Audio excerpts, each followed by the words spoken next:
There's a number of bylaws that we enforce, and in the month of October we really start focusing on parking. And the reason we do that is because we want to keep our streets safe and clear, and for street sweeping, snow removal, and general sight lines. So the traffic bylaw is the first bylaw that we work with in our department, and it's about overnight parking. It's parking no more than 96 hours, and it's about not having a boat, utility vehicle, or an RV on the streets. And we really start focusing on that through the winter months to get our streets free and clear. The next bylaw is then where you're going to store it. And that falls under the zoning bylaw. And the zoning bylaw actually outlines how many boats, RVs, or utility vehicles you can have, and then where you can store them. And lastly, all of those bylaws are shaped under the Motor Vehicle Act.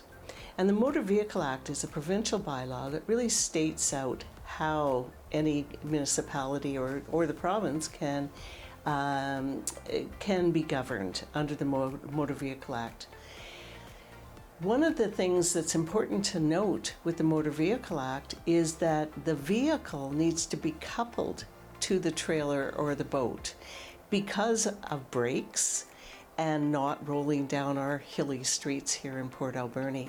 They also need to be licensed, and the license needs to be shown on both vehicles. Good morning, Mary Claire speaking. The issue that you've seen. It is a way of life. We are a recreational town, and we appreciate that.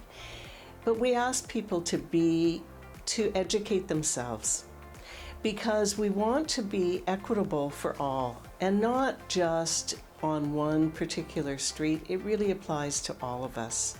And we're in the darkest season, the rainiest season, and keeping our streets free and clear and safe so that people can see is really our primary objective. We encourage everyone to familiarize themselves with the regulations, because that will really avoid any inconveniences. If that doesn't work and we still see it there, what we do is we motivate people through a ticket. If that doesn't work, then we always have the option of towing the vehicle, which is not the way that we want to go. So really, it's about education. It's about educating ourselves and educating the citizens. If you're not sure, just call us. We'd be happy to come out and look at your property, look at what you have stored, and talk you through it. So it's always about education.